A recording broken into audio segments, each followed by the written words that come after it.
France Inter,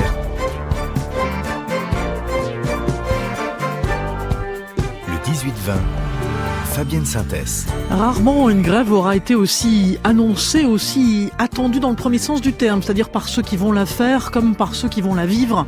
En allant travailler, rarement, le gouvernement aura autant essayé de redonner de l'explicatif. Bruno Le Maire l'a encore fait, c'était sur France Inter ce matin. Le climat, pendant ce temps, semble se dégrader. Plus on approche de jeudi, il est acquis que mouvement social il y aura. Finalement, un peu comme quand on attend un ouragan dans un pays tropical, sans savoir si le vent va baisser une fois qu'il aura touché les terres, ou si au contraire, il arrachera beaucoup sur son passage. On a déjà beaucoup dit, y compris ici dans cette émission, beaucoup parlé de l'allongement ou pas de la durée du travail, du recul de l'âge de la retraite. Beaucoup ont entendu les régimes autonomes inquiets, les régimes spéciaux en colère, les spécificités de chacun s'exprimer et le tout aller de pair avec les courbes de popularité du gouvernement. Un J-2, préparation minutieuse pour chacun. Nous avons sciemment été notamment chercher deux syndicats, la CGT qui est de plein pied dans le mouvement depuis le début, la CFDT qui l'est aussi par ses cheminots, la CFDT cheminots qui a d'ailleurs appelé aujourd'hui à une grève reconductible, une CFDT cependant qui est favorable à un système universel plus juste et plus lisible. Son patron estimait lui ce matin que le gouvernement avait perdu tout le monde, même si les négociations ne sont pas finies. Voilà où nous en sommes au moment où on se parle. Eh bien, allons-y. Le téléphone sonne. 01 45 24 7000. Alexandre, c'est vous le premier. Soyez le bienvenu, Alexandre, et bonsoir. Bonsoir Fabienne. Allez-y, Alexandre. Écoutez, voilà, je vous appelle parce que moi je suis dans le privé. Je n'ai pas l'habitude de faire grève ou de me mêler à ces manifestations-là. Il faut savoir que je suis ni syndiqué ni d'un parti politique. Mais là, à vrai dire, je ne comprends plus le gouvernement et sa politique. C'est-à-dire que j'ai l'impression qu'on va vraiment droit dans le mur. On commence ce mandat avec la suppression de l'ISF. Aujourd'hui, dans votre émission, on apprend que c'est 200 millions d'euros qui manquent dans les caisses des associations. On nous parle de lutte antifraude et puis on apprend que c'est à l'arrêt. On apprend que 10% des plus riches sont responsables de 60% de la pollution. Et là, on nous met sur la table une réforme des retraites où l'on va cotiser pour des points de fidélité, ou des ouvriers donc qui ont une espérance de vie bien moindre que la mienne, parce que moi je suis cadre, j'ai de la chance. Donc on va cotiser pour le même euro, mais ils vont en profiter dans quel état et pour combien de temps. Donc voilà, j'en ai un peu marre en fait de partager un gâteau en fait où j'ai l'impression que la classe moyenne partage, au final la classe moyenne et les plus pauvres partagent 10% de ce gâteau et on est quand même 90%. Donc j'aimerais bien que sur cette mobilisation de jeudi, on ait aussi tout le privé qui se mobilise et qu'on puisse sortir tous pour dire que on va pas dans le bon sens. Alors on verra si c'est le cas. Alexandre, pardon, j'ai une curiosité. Vous travaillez dans quoi? Comment ça se passe pour vous dans le privé pour faire grève? Comment vous vous êtes arrangé? J'ai tout simplement appelé mon employeur et je lui ai expliqué que ça n'allait pas pour moi et que je pensais que là il était vraiment temps de se mobiliser. Et je dois dire que j'ai plutôt un écho très favorable dans mon entreprise parce que mon employeur, elle se sent aussi concernée. Il faut savoir que c'est une femme chef d'entreprise. C'est une PME, on est une petite dizaine, mais ce n'est pas facile pour autant, même pour mes collègues. Et j'essaye d'en motiver au maximum. Je sais que c'est pas facile, on a des projets, on a des clients à rappeler, il y a des deadlines, c'est comme pour tout le monde. Mais je veux dire, il y a un moment où on peut pas râler toute l'année et ne pas au bout de... moi je culpabilise en fait. Eh ben écoutez, le message il est passé en tout cas. Alexandre, merci beaucoup. On verra s'il y en a d'autres qui sont comme vous. On reparlera, on a déjà eu l'occasion de le faire, mais de cette idée ou pas d'ailleurs d'une grève par procuration qui avait été beaucoup évoquée aussi quelques années en arrière. Pour discuter ensemble et avec vous bien sûr jusqu'à 20h, Frédéric Savella, bonsoir. Bonsoir. Vous êtes secrétaire national de la CFDT. Bonsoir à vous Thomas Vacheron. Vous êtes membre de la commission exécutive confédérale de la CGT. Bonsoir. Et puis Henri Sterdignac est là avec nous. Bonsoir. Vous êtes économiste à l'OFCE. Vous êtes aussi cofondateur des économistes atterrés. Je vais commencer avec vous, Thomas Vacheron. Vous à la CGT, est-ce que des Alexandre, vous avez le sentiment qu'il y en a beaucoup dans ce mouvement-là? Est-ce que ça reste marginal ou pas? Est-ce que cette idée que j'évoquais, dont on a parlé déjà dans des téléphones sonnes précédents, de cette fameuse grève par procuration, on a fait beaucoup de comparaisons. Est-ce que vous avez le sentiment qu'elle existe dans ce mouvement-là ou pas? Alors des Alexandres et des Alexandras, il y en a des millions dans ce pays en fait. Et des salariés du privé qui sont en train de mesurer ce qui est en train de se passer sur leur future retraite, ils le mesurent de plus en plus et ils sont tous concernés. Et évidemment, contrairement à la novlangue du gouvernement qui passe son temps à nous expliquer que ce sont les privilégiés du public qui seraient attaqués et du coup pas ceux du privé, évidemment tout le monde est concerné. Et j'en profite quand même pour dire une chose avant le reste, c'est notre soutien, et je pense que le collègue de la CFDT s'y joindra, aux salariés de Radio France qui subissent, comme vous le savez, on leur demande de faire plus avec moins, et de ce point de vue-là, on les soutient, on tenait absolument à donner ce message. Et pour revenir à Alexandre quand même... Et merci à vous. Pour revenir à Alexandre... Pour revenir à Alexandre, quand même, aujourd'hui, il y a des millions de travailleurs qui sont concernés. On n'a pas tous la même approche, et c'est le sujet de ce soir finalement, avec la CFDT notamment, mais il y a une chose qui est simple. Tout le monde partage le fait que ce qui est mis en avant par le gouvernement, personne n'y est pour, hormis le MEDEF finalement qui le soutient. Et pour nous, et c'est sans doute là le désaccord sur la question de la retraite par points, prendre toute notre vie plutôt que nos meilleures années, c'est prendre nos pires années de chômage, de précarité. Donc c'est pour vous dire et vous redire que des Alexandres et des Alexandras, il y en a des millions qui vont se mobiliser. Frédéric Sèvres, moi, il y a une chose que j'entends dans ce que nous a dit notre ami Alexandre, c'est on comprend plus, en fait. On a un peu l'impression que, au fond, à ce stade-là et à 2 jours, c'est difficile pour les gens d'être réellement fixés sur ce qui va se passer.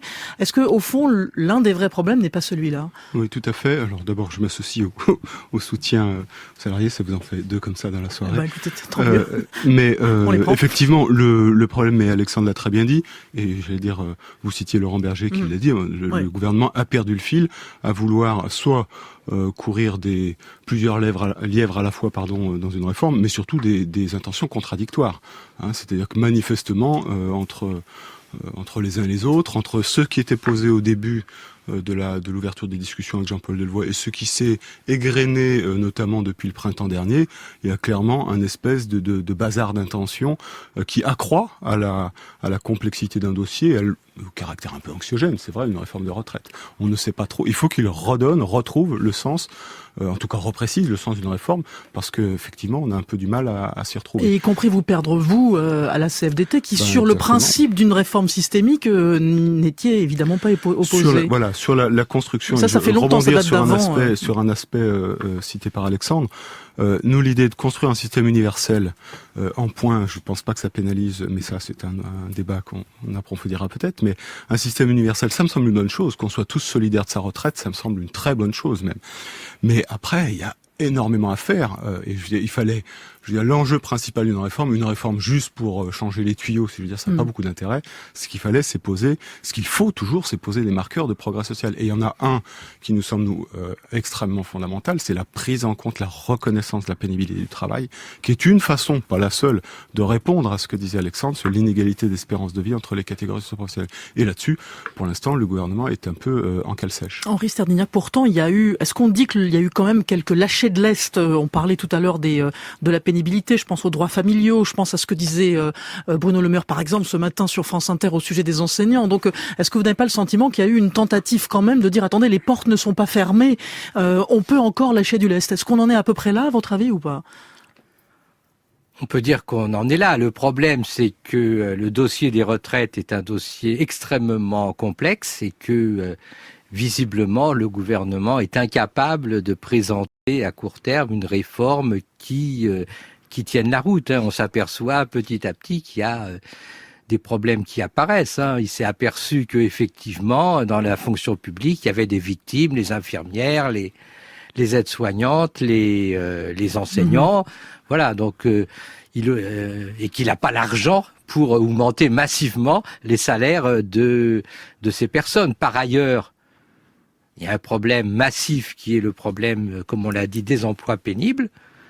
Et une harmonisation aurait pu effectivement inciter un certain nombre de personnes à approuver cette réforme. Le problème, c'est que le gouvernement n'a pas fait le geste qu'on attendait.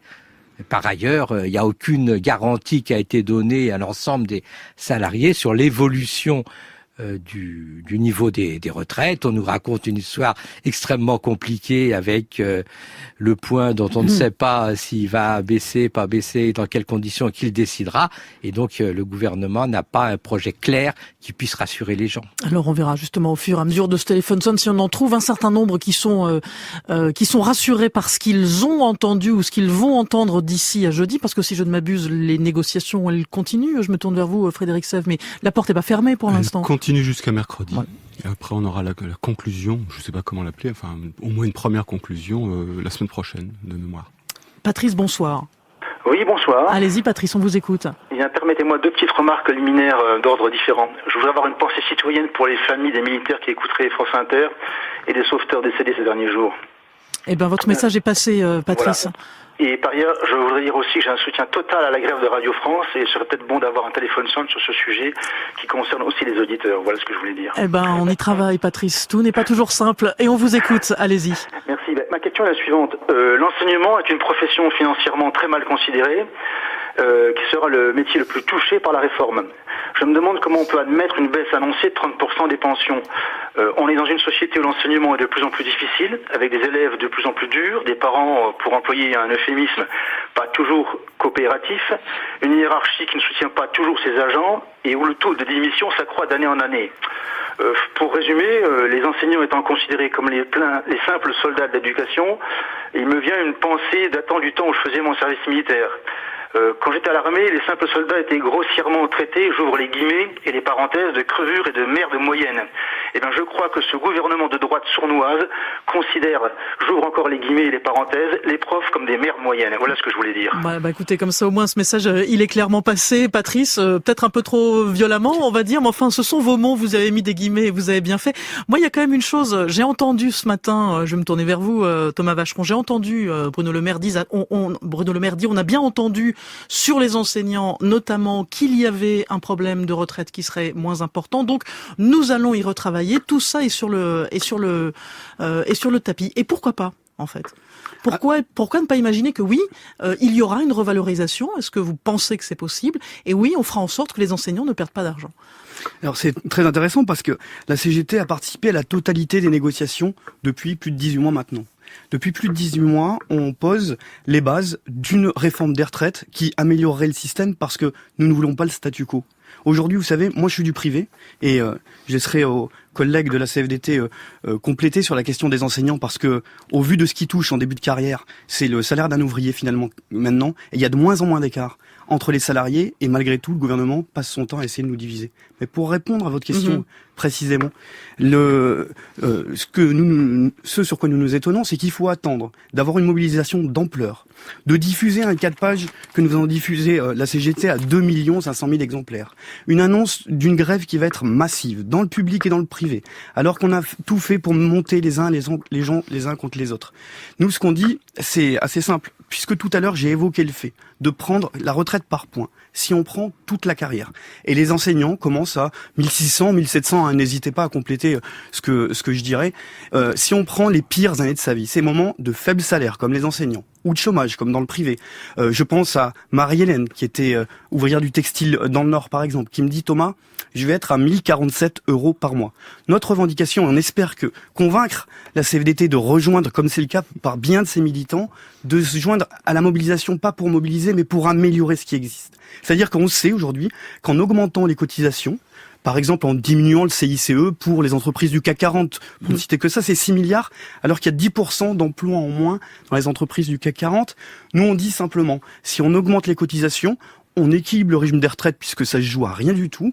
On conserve le meilleur système de retraite au monde parce que partout où il y a eu des retraites par points, par exemple la Suède, c'est 16% de taux de pauvreté chez les retraités alors qu'il est que de moitié en France. Donc, est-ce que c'est la bonne voie ou améliorons tous ensemble ce qui existe pour avoir une réelle amélioration du système de retraite tel qu'il est? Et je réinsiste sur la question. Autour de nous, des parents, des voisins, des familles qui sont à 1000 € par mois, il y en a des millions. Nous disons pas une seule retraite en dessous du SMIC et prendre toute la carrière et pas les meilleures années dans le public ou dans le privé, c'est finir avec des retraites de misère. Frédéric Sey, je voudrais qu'on reste sur cette question des enseignants. Il y aura une autre question qui viendra dans la foulée ici. Il y a plusieurs choses. Les enseignants... Et notamment sur les annonces de Bruno Le Maire ce matin. C'est-à-dire que c'est la réforme des retraites. En prenant... Alors, je reviendrai sur la question des meilleures années, où on n'est pas du tout d'accord. Mais la réforme des retraites, la prise en compte de la totalité de la carrière, révèle en quelque sorte à quel point la politique salariale était devenue... je sais pas quel mot, je vais rester dans un registre lexical raisonnable. Oui, s'il vous plaît. Je pensais à quelque chose d'un peu plus rude que ça. Parce qu'on a une autre dose en termes de registre lexical raide. Excusez-moi, là, pour le coup, truande un peu les enseignants. C'est-à-dire que théoriquement, que vous soyez enseignant ou que vous soyez attaché d'administration, qui est un niveau de recrutement équivalent, vous devriez avoir la même rémunération. Or, en fait, alors que la quasi-totalité, pas exagérer, mais enfin la grande majorité des fonctionnaires ont vu leur rémunération complétée par des primes qui ne génèrent pas de droit à la retraite. Les enseignants, grosso modo, en ont peu eu. C'est ça qu'il va falloir compenser. Je veux dire, à la limite, avant même, je veux dire, même sans réforme de retraite, il faut de toute façon compenser cet écart qui s'est creusé entre les rémunérations de différentes catégories de fonctionnaires de même niveau de formation, de compétences, de responsabilité. Après, si vous me permettez tout petit truc, un petit peu, enfin, aussi petit que possible, sur la prise en compte des meilleures années. Je ne suis pas d'accord. Prendre en compte les meilleures années profite à ceux qui ont, je veux dire, les meilleurs, les plus meilleurs, si vous me permettez l'expression. C'est-à-dire que c'est plus l'écart entre les meilleures années et les plus basses est fort, plus on en profite. Et justement, par exemple, dans la fonction publique, un fonctionnaire, j'allais dire comme moi, catégorie A, si je regarde mon déroulé de carrière, je double mon revenu au cours de ma carrière. Si je prends le déroulé, le revenu va doubler. Si je prends la catégorie C, c'est-à-dire quelqu'un qui est en tâche d'exécution, son salaire va augmenter que de un quart à peu près. Ça veut dire, tu me permets juste de terminer. Oh, je suis pas techniquement plus faible. En tout cas, j'aurais, si on prend en compte seulement les 6 derniers mois, de fait, j'ai un bien meilleur rendement, excusez-moi le terme, mais un meilleur retour sur cotisation que l'autre. C'est pas, au demeurant, c'est pas la faute des enseignants, c'est la faute, c'est comme ça. Il faut juste le réparer, le compenser. Il n'est pas normal qu'une partie de la faiblesse des basses pensions, elle vient de là. Une partie de l'inégalité entre hommes et femmes au moment de la retraite vient de là. Plus on a de promotion, plus on est avantagé par ce système.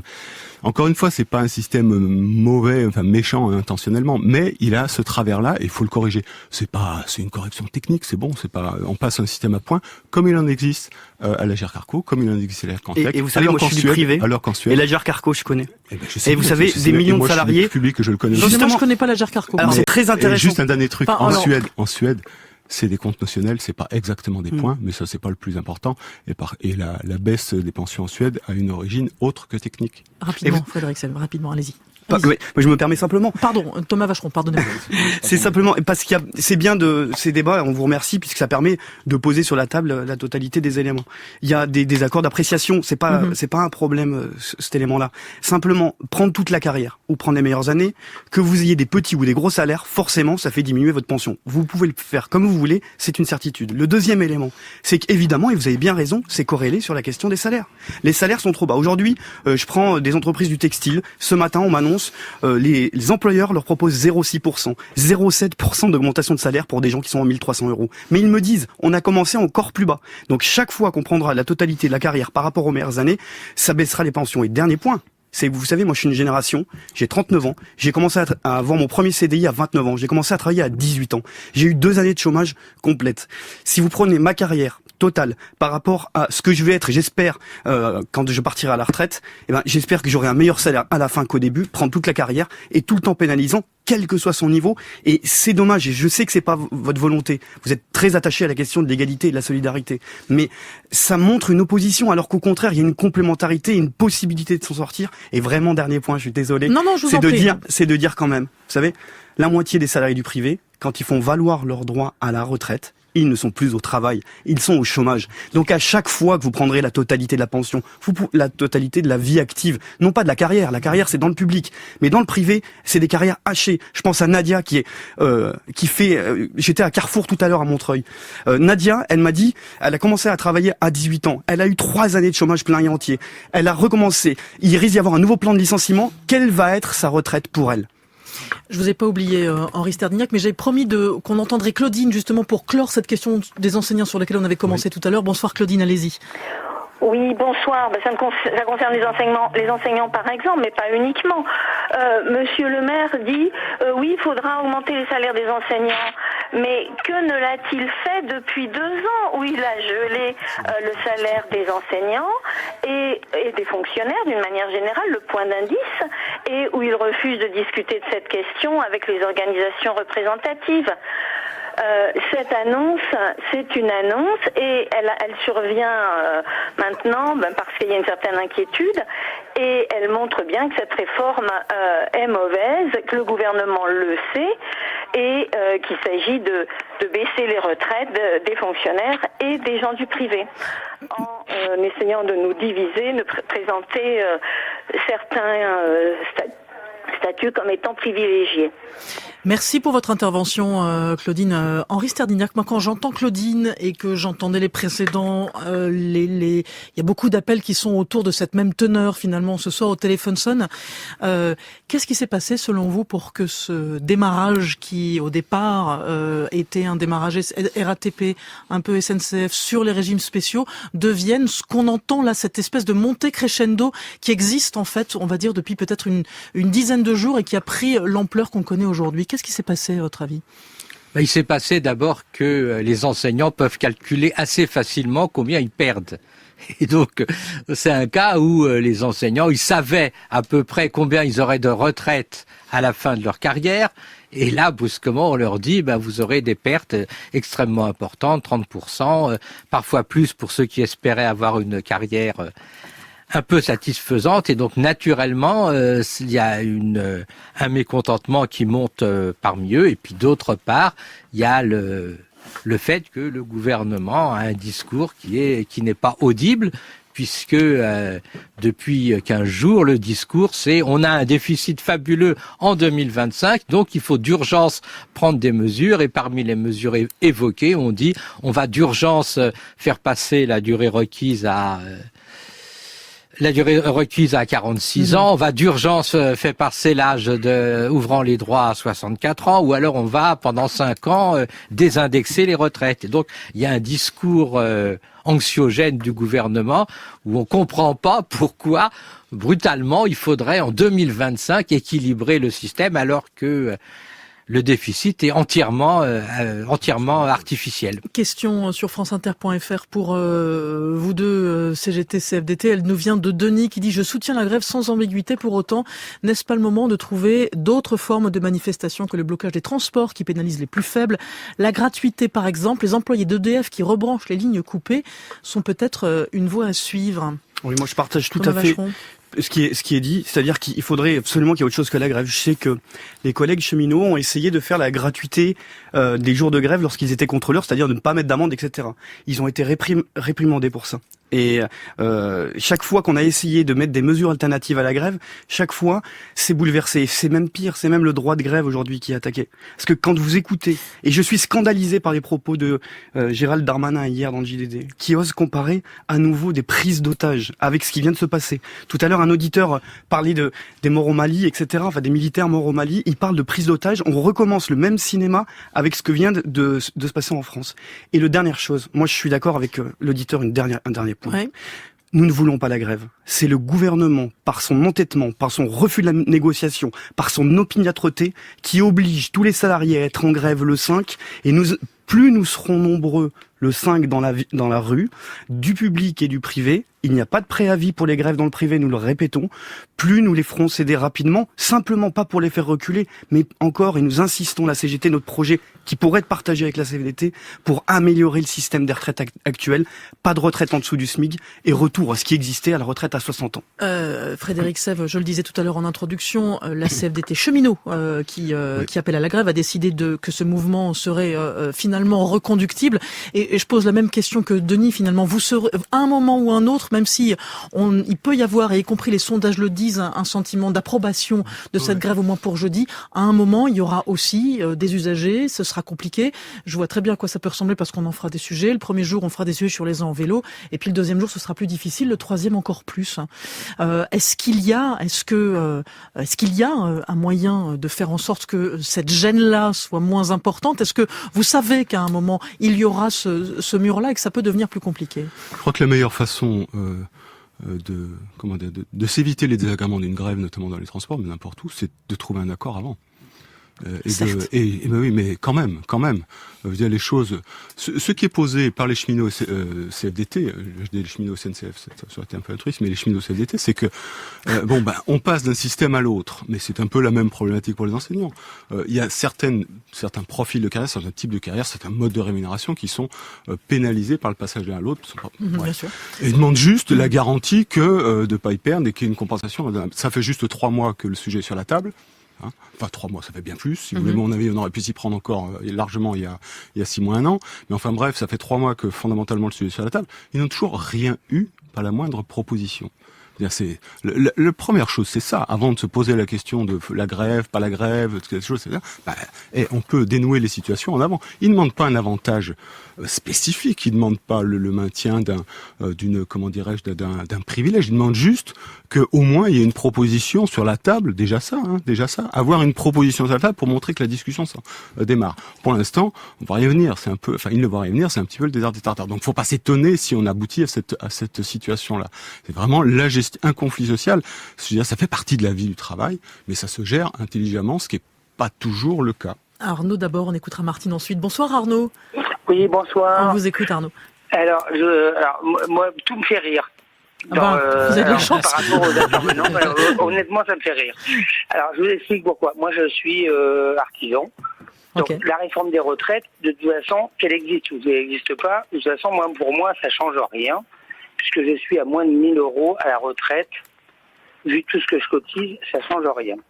Après, quand j'entends la CGT, Sud, Rail et tout, je pense que s'ils avaient été un peu plus malins, ils se seraient battus pour le fret, pour l'écologie, ce qui aurait été beaucoup plus malin que de se battre pour les retraites. Parce que c'est quand même un gros troupeau de privilégiés qui, de toute façon, ne travaillent pas beaucoup. Moi, à chaque fois que je prends le train, je suis en retard. Et la dernière fois que j'ai pris le train, il a déraillé entre Paris et Limoges. Et j'ai des amis qui sont handicapés maintenant. Donc je pense que c'est quand même des gens qui devraient un peu se remettre en question. Merci pour votre témoignage Arnaud. Il en faut aussi des... Arnaud, je vois que le thème de la question était un peu différent. Arnaud, lui, parlait justement d'une réforme qui avait été avancée. Mais peu importe, on va répondre à ce qu'il vient de vous demander. Moi je comprends un artisan. Et vous allez les entendre, ces choses-là. Évidemment.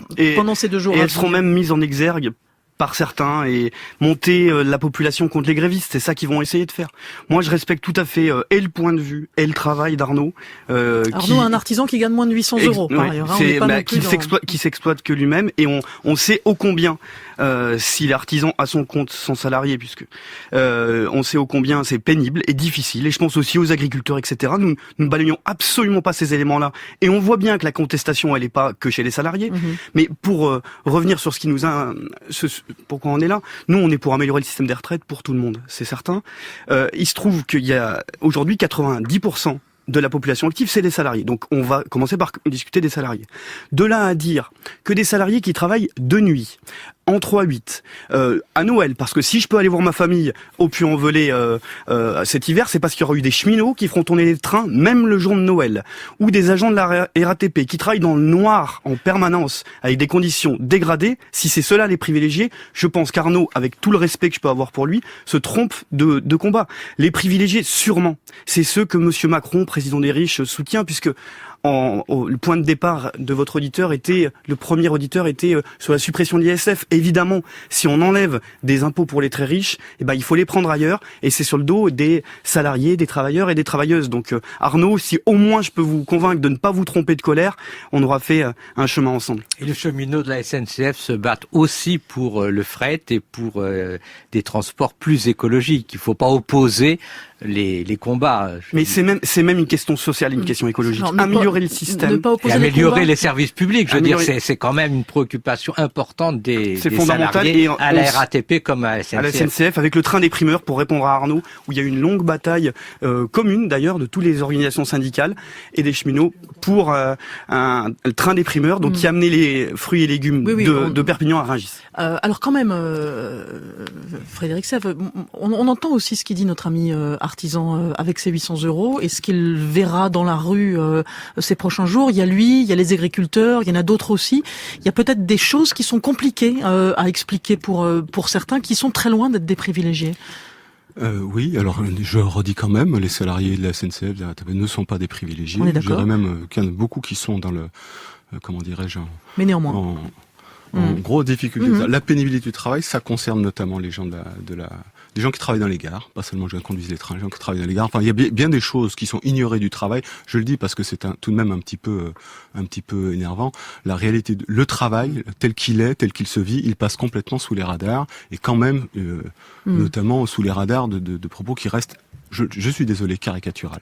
Maintenant, le point important, il y a un point qui est important, c'est effectivement artisan qui a une petite retraite, une très petite retraite. Ben justement, moi j'allais dire, c'est voilà un des enjeux de la construction d'un système universel qui va un peu plus loin que simplement améliorer le système existant. C'est effectivement d'être tous solidaires de la retraite des uns des autres, et que donc que toutes les formes d'activité, quelles qu'elles soient, soient éligibles à des dispositifs de solidarité qui permettent de ne pas avoir une retraite trop basse.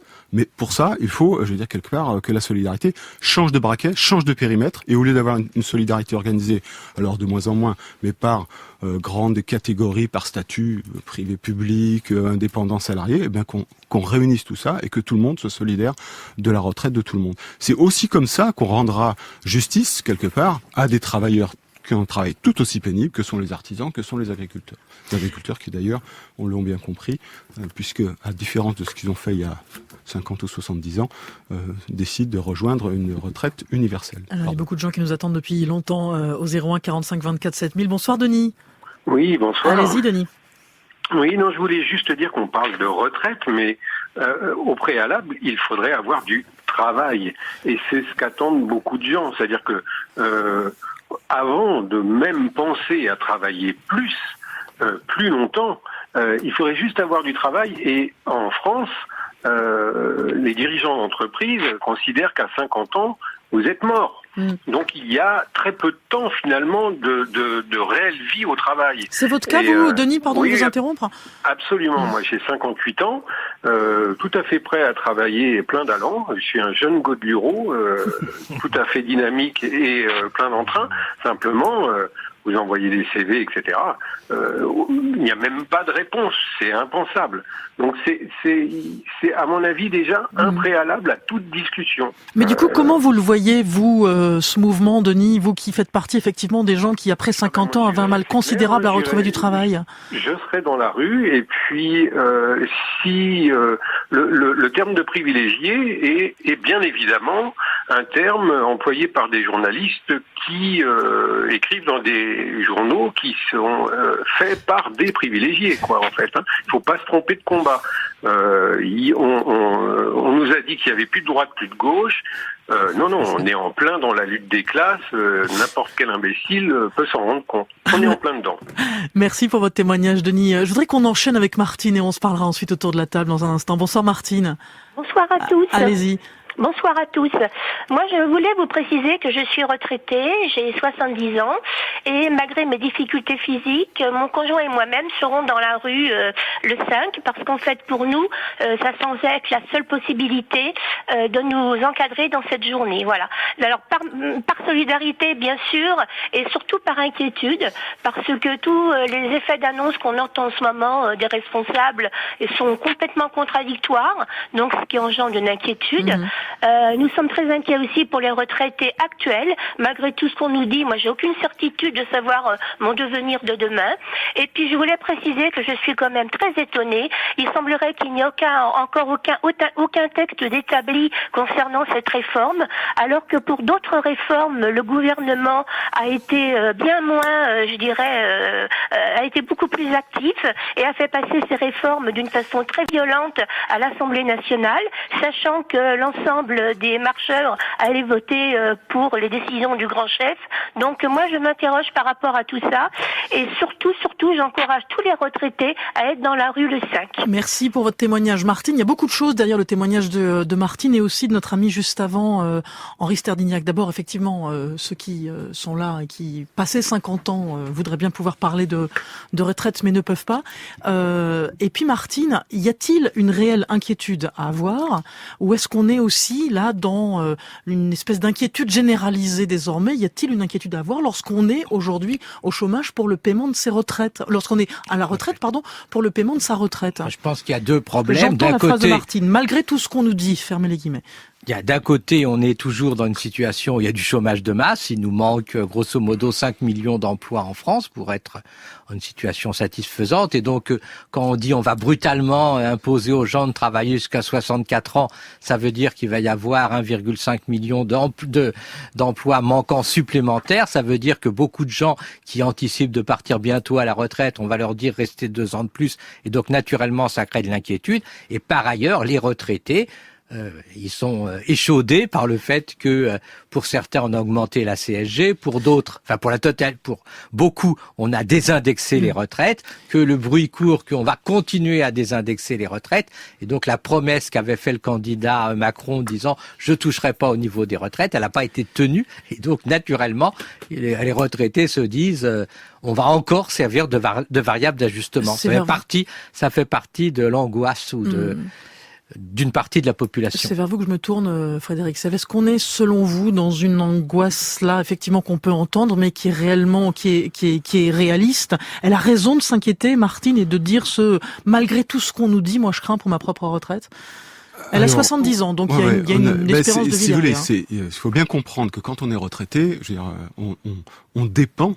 Et surtout quand on est retraité, plus on avance l'âge, plus l'âge avance, on dépend complètement de sa retraite pour vivre. Hein. Autant que à la limite, dire quand on est plus jeune, on peut imaginer on a des capacités de réaction, d'adaptation, mais économiquement, les retraités, dépendent au sens le plus strict du terme de leur pension. Donc effectivement, il y a besoin de bétonner à fond la promesse de versement de la pension. Alors il y a 2 aspects, il y a 2 choses. Il y a un aspect positif. On a un système de retraite par répartition depuis 1947. Il n'a jamais un centime n'a pas été versé. Il n'a jamais fait défaut de paiement. Donc c'est le système extrêmement solide. C'est la solidarité nationale. Donc par définition, on se partage le gâteau de l'année. Donc de ce point de vue-là, c'est rassurant d'être toujours dans un système par répartition. Mais après, il y a la question de l'évolution de la pension. C'est ce que citait Henri Sterdyniak, c'est-à-dire à quel rythme elle est revalorisée. Autrement dit, est-ce que le pouvoir d'achat ne s'érode pas? L'enjeu une des solutions, je dis pas la solution miracle, mais une des solutions, et c'est un des enjeux de cette réforme, et qui passe un peu trop sous le radar à mon sens, mais c'est qui pilote ce système-là, qui est aux commandes du futur système de retraite? Est-ce que c'est l'État qui dirige tout, Bercy pour dire les choses, ou est-ce que le pouvoir est un peu plus partagé et notamment assumé, alors je ne vais pas le dire pour nous syndicats, ça peut être un peu plus large que ça, mais par des partenaires sociaux, par des acteurs sociaux un peu plus larges, de façon à ce que le système de retraite soit bien piloté dans l'intérêt des salariés et des retraités et pas dans l'intérêt, par exemple, des caisses de l'État. Ça, c'est un enjeu fort et sur lequel, là encore, on manque de réponses nettes. Il y a une autre question dans la question de Martine Thomas-Vacheron, c'est sur le texte. J'aimerais bien qu'on explique à nos auditeurs à quel moment un texte réel, avec des points précis, sera réellement présenté. Le calendrier dit quoi? C'est bien toute la question, mais en fait, nous, on présuppose qu'au vu de la longueur des négociations et du temps qui a été imparti pour discuter de tout ça, c'est que les gens ont 2 questions. Quand est-ce que je pars? À quel âge? Et avec combien? Et à la question quand est-ce que je pars? C'est toujours plus tard. Et à combien? C'est avec toujours moins. C'est ça le principe de cette réforme, et c'est pour ça qu'ils mettent pas en avant les éléments détaillés de la réforme, parce qu'ils pensent que ça serait l'explosion. Et la dernière chose, vous savez, Martine, elle pose la question, elle dit j'ai 70 ans, j'y serai par solidarité. Martine a raison de venir, et elle a intérêt de venir pour elle, et pour ses enfants et ses petits-enfants. Mais pourquoi pour elle d'abord? Parce que même les retraités seront impactés, parce que dès lors que leur fameuse règle d'or, les 14% du PIB maximum qu'on ne doit pas dépasser, parce que ça c'est acté, ça c'est marqué, ça, vu qu'on sera de plus en plus nombreux à vieillir, et c'est tant mieux, donc plus en plus nombreux à la retraite, le gâteau, il faudra se partager les miettes avec encore plus de monde. Donc mécaniquement, ça fera baisser les pensions. Et une dernière chose, souvent on me dit, vous savez, les jeunes, ils sont pas impactés par la question des retraites, ça les intéresse pas, etc. Les jeunes, si les anciens travaillent plus longtemps, il y aura pas de travail. Pour les jeunes, c'est mécanique aussi. Il faut donc travailler moins pour travailler tous et toutes, d'où notre projet d'un retour à la retraite à 60 ans, pour le public et pour le privé, avec des retraites décentes, pas de retraite en dessous du SMIC. Ce qu'il faut dire aussi, c'est que le texte est très difficile à mettre en place, parce que on a bien vu qu'il y a des tas de problèmes particuliers. On a vu les enseignants, les droits familiaux, les enseignants, il y a les enseignants, il y a les avocats, il y a les infirmières libérales. Donc il y a des tas de professions, et le gouvernement ose pas dire clairement que un certain nombre de professions, comme les enseignants, seront très fortement frappés, et qu'en échange, les mesures de compensation, elles n'existent pas ou elles sont extrêmement faibles. C'est ce que disait il n'a pas l'économiste. l'argent. Le gouvernement est pas prêt à mettre une hausse de 20% des enseignants. Il faut être, c'est ça le problème. Tout à fait. Et la Cour des comptes, c'est pas la CGT qui le dit, c'est ni la CFDT, c'est la Cour des comptes qui dit qu'il y a 90 milliards d'euros d'exonération sociale et fiscale qui sont pour le moins mal utilisé, et la formule est polie, et je reprends les 6 milliards d'euros de CICE qui sont donnés aux seules entreprises du CAC 40. Cet argent-là, il peut servir au pot commun de la cotisation pour augmenter les retraites, et n'importe quel auditeur, il peut faire François Fillon régime par points sur n'importe quel navigateur, et il trouvera l'explication de Monsieur François Fillon sur la question des retraites par points. Question rapide, réponse rapide. Pardon, Frédéric Sèvres. Je me fierais pas trop à François Fillon, mais par nature. Question rapide qu'on n'a pas le temps de prendre, mais je voudrais juste mettre dans ma voix celle d'Isabelle qui dit on parle beaucoup des retraites, mais je me pose la question par rapport aux femmes. Déjà, on gagne moins que les hommes, on prend des congés maternité, etc. Qu'en est-il pour les femmes dans ces retraites-là, Frédéric Sèvres? Est-ce que ça, on a l'impression que ça a été géré, réglé, ou est-ce que là encore, pour ces femmes-là, il y a encore beaucoup de points d'interrogation? Dans la situation actuelle, il y a plusieurs problèmes pour les femmes. C'est-à-dire qu'il y a effectivement une question de niveau de salaire différent, mais j'insiste surtout une question de niveau de déroulement de carrière. C'est là que les femmes sont le plus pénalisées, et c'est là que le système actuel amplifie cette pénalisation au lieu de la corriger. Après, il y a aussi la question des droits familiaux. Je ne sais pas si on a le temps d'ouvrir complètement le dossier, mais mais justement, c'est ceux qui n'ont pas de déroulement de carrière, ceux qui n'accèdent pas aux emplois, qui n'ont pas la possibilité d'améliorer la situation, sont doublement pénalisés par le système de retraite. C'est là le point de notre désaccord, mais je crois qu'on va nous couper. Il nous reste des questions. Les salaires, c'est le nerf de la guerre, ils sont le partage et c'est tant mieux. Il nous reste des questions pour d'autres émissions autour de. Merci à tous.